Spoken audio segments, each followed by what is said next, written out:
Welcome to Educare. ఈ వీడియోలో Ambedkar university BA economics, micro economics, ఇది సెకండ్ సెమిస్టర్కి సంబంధించినటువంటి సబ్జెక్ట్. ఇందులోకి వెళ్ళి ముఖ్యమైనటువంటి ప్రశ్నలు డిస్కస్ చేద్దాం, అది కూడా ఇంగ్లీష్ అండ్ తెలుగు మీడియంలో. ప్రతి యూనిట్, ప్రతి బ్లాక్ వైజ్గా నేను దీన్ని ఇంపార్టెంట్ క్వశ్చన్స్ కలెక్ట్ చేశాను. అవి కూడా వెరీ వెరీ ఇంపార్టెంట్. మీకు ఎకనామిక్స్ అంటే భయం ఉన్నా, ఒకవేళ నేను ఎగ్జామ్ రాయలేనేమో, ఏది చదవాలో మీకు అర్థం కాకపోయినా జస్ట్ ఈ వీడియోని వినండి. ఇక్కడ ఇచ్చినటువంటి క్వశ్చన్స్ మీరు టిక్ చేసుకొని వీటిని చదవండి. ఓకే, 100% మీరు పాస్ అవుతారు. ఓకే, ఇంకా దీంతో పాటు ఇంకా అడిషనల్గా ఏమైనా చదివితే కూడా అవి కూడా షార్ట్ క్వశ్చన్స్లో కవర్ అయిపోతాయి.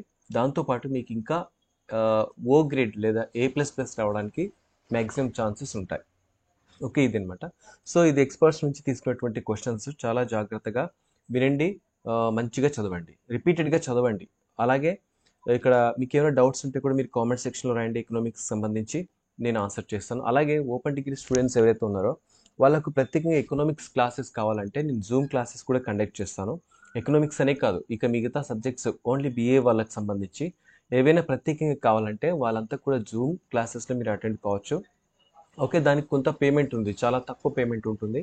అది ఎంతమంది మీరు గ్యాదర్ అవుతారనేటువంటి దాని మీద డిపెండ్ అయి ఉంటుంది. ఎక్కువ మంది ఉంటే తక్కువ ఉంటుంది, తక్కువ మంది ఉంటే ఎక్కువ అనమాట. ఓకే, అలా ఉంటుంది. సో మీరు ఏంటనేటువంటిది మీరు కామెంట్ సెక్షన్లో చివరికి రాయండి. లేదు దీంతోనే మాకు సరిపోతుందంటే కూడా ఓకే.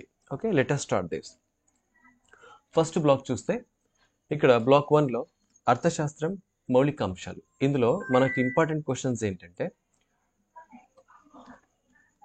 అర్థశాస్త్రాన్ని నిర్వచించండి మరియు దాని స్వభావం మరియు పరిధిని చర్చించండి. సూక్ష్మ అర్థశాస్త్రం మరియు స్థూల అర్థశాస్త్రం మధ్య తేడాలు ఉదాహరణతో వివరించండి. కొన్నిసార్లు ఉదాహరణ కూడా అడగకపోవచ్చు, జస్ట్ తేడాలు చెప్పండి అని చెప్పొచ్చు. కొరత మరియు దాని ప్రభావం ఆర్థిక ఎంపికపై ఏ విధంగా ఉంటుందో వివరించండి. ఇక్కడ ఇది వెరీ వెరీ ఇంపార్టెంట్ క్వశ్చన్స్ అనమాట ఇవన్నీ కూడా. ఓకే, ఇక యూనిట్ 2 చూసుకుంటే ఇందులో అర్థశాస్త్రం యొక్క మౌలిక భావనలు ఉంది కదా. ఇందులో అవకాశ వ్యయం మరియు మార్జినల్ విశ్లేషణ నిర్వచించండి. ఆర్థిక నమూనాలలో అపోహలను పాత్ర చర్చించండి. ఇక్కడ discuss the role of assumptions in economic model. Assumptions అని ఉంటాయి. ఓకే, ఆ అజంప్షన్స్ గురించి రాయండి అని చెప్పేసి అంటున్నారు. సానుకూల మరియు నార్మేటివ్ ఆర్థిక శాస్త్రాల మధ్య తేడాలు వివరించండి. ఇంగ్లీష్లో చూస్తే పాజిటివ్ అండ్ నార్మేటివ్ ఎకనామిక్స్ అని ఉంటుంది. నెక్స్ట్ బ్లాక్ 2లో చూస్తే డిమాండ్ విశ్లేషణ. ఇందులో కూడా చాలా ఇంపార్టెంట్ క్వశ్చన్స్ ఇక్కడ కలెక్ట్ చేశాను. డిమాండ్ సూత్రం. ఇందులో ఫస్ట్ డిమాండ్ సూత్రాన్ని మరియు దాని మినహాయింపులను వివరించండి. డిమాండ్ వక్రంలో మార్పును కలిగించే కారకాలు వివరించండి. డిమాండ్ షెడ్యూల్ మరియు డిమాండ్ వక్రాన్ని రేఖాచిత్రాలతో వివరించండి. డిమాండ్ వ్యాకోచత్వం. ధర డిమాండ్లో వ్యాకోచత్వం రకాలను నిర్వచించండి మరియు వివరించండి. ధర డిమాండ్ వ్యాకోచత్వాన్ని ఎలా కొలుస్తారు, దానిపై ప్రభావం చూపే అంశాలు ఏమిటి. అక్కడ స్పెల్లింగ్ తెలుగులో తప్పు ఉండొచ్చు, నేను కరెక్ట్గా పలుకుతున్నాను, అది మీరు నోట్ చేసుకోండి. ఆదాయంలో వ్యాకోచత్వం మరియు క్రాస్లో వ్యాకోచత్వం డిమాండ్ వివరించండి. ఉపయోగ విశ్లేషణ లేదా ప్రయోజన విశ్లేషణ, దీని ఉపయోగం ఉంది కదా, ఇక్కడ ప్రయోజన విశ్లేషణ అని రాసుకోండి. ప్రయోజన విశ్లేషణ మరియు వినియోగదారుల అదనపు ఆదాయ సూత్రం గురించి రాయండి. ఓకే, సంపూర్ణ ప్రయోజనం మరియు మార్జినల్ ప్రయోజనం మధ్య తేడాలు వివరించండి. తక్కువ మార్జినల్ ప్రయోజనం యొక్క సూత్రాన్ని ఒక ఉదాహరణతో వివరించండి. ఇక్కడ యూటిలిటీ చట్టం ఉంది కదా, అది తప్పు. ప్రయోజన సూత్రాన్ని ఒక ఉదాహరణతో వివరించండి. వినియోగదారుల అదనపు ఆదాయాన్ని నిర్వచించండి మరియు డిమాండ్ వక్రం ద్వారా వివరించండి. ఉదాసీనత వక్రరేఖ విశ్లేషణ. తప్పకుండా ప్రశ్న ఉంటుంది ప్రశ్నపత్రంలో ఇవన్నీ కూడా. ఉదాసీనత వక్రాల లక్షణాలను వివరించండి. బడ్జెట్ లైన్ నిర్వచించండి మరియు వినియోగదారుల సమతుల్యతలో దాని పాత్రను వివరించండి. మార్జినల్ రేటు ప్రత్యామ్నాయం చర్చించండి. ఉత్పత్తి విశ్లేషణ. ఉత్పత్తి ఫలం మరియు ఉత్పత్తి సమతుల్యత. ఉత్పత్తి ఫలం మరియు దాని ప్రాముఖ్యతని నిర్వచించండి.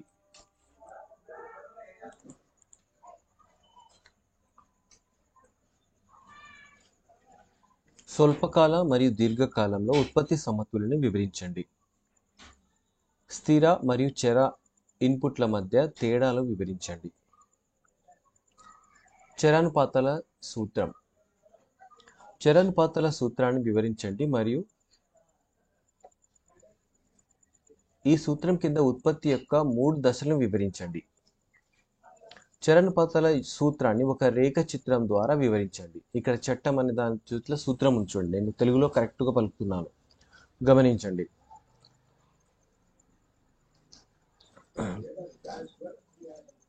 తక్కువ కాలం లేదా స్వల్పకాలం మరియు దీర్ఘకాల ఉత్పత్తి మధ్య తేడాలు వివరించండి.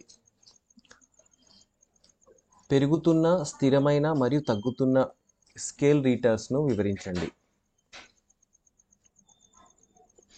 అంటే ఆదాయాలు అన్నమాట. పెరుగుతున్న, స్థిరమైన, తగ్గుతున్న ఆదాయాల గురించి వివరించండి అని కూడా అడగచ్చు.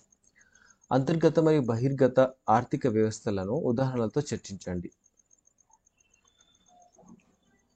వ్యయ మరియు ఆదాయ విశ్లేషణ. స్థిర మరియు మార్పుల వ్యయాల మధ్య తేడాలు వివరించండి. స్థిర మరియు చర వ్యయాల మధ్య తేడాలు వివరించండి. ఇంగ్లీష్లో కరెక్ట్గా ఉంది చూడండి. ఫిక్స్డ్ అండ్ వేరియబుల్ కాస్ట్స్ అన్నమాట. మార్జినల్ వ్యయం మరియు సగటు వ్యయాన్ని రేఖా చిత్రాలతో వివరించండి. తక్కువ మరియు దీర్ఘకాలిక, ఇక్కడ తక్కువ అంటే స్వల్పకాలిక అని మీరు నోట్ చేసుకోండి. స్వల్పకాలిక మరియు దీర్ఘకాలిక వ్యయ చక్రాల మధ్య సంబంధాన్ని చర్చించండి. పంపిణీ లేదా సప్లై విశ్లేషణ.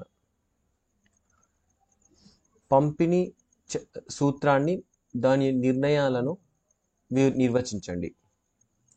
పంపిణీ వక్రంలో మార్పులను కలిగించే కారకాలను వివరించండి. ఇక్కడ వక్రం అనకపోతే రేఖ కూడా అనొచ్చు. పంపిణీ రేఖలో లేదా సప్లై రేఖలో మార్పులను కలిగించేటువంటి కారకాలు వివరించండి అని. డిమాండ్ రేఖలో మార్పులు తెచ్చేటువంటి కారకాలు, సప్లై రేఖలో మార్పులు తెచ్చేటువంటి కారకాల గురించి తప్పకుండా ప్రశ్నలు వస్తాయి.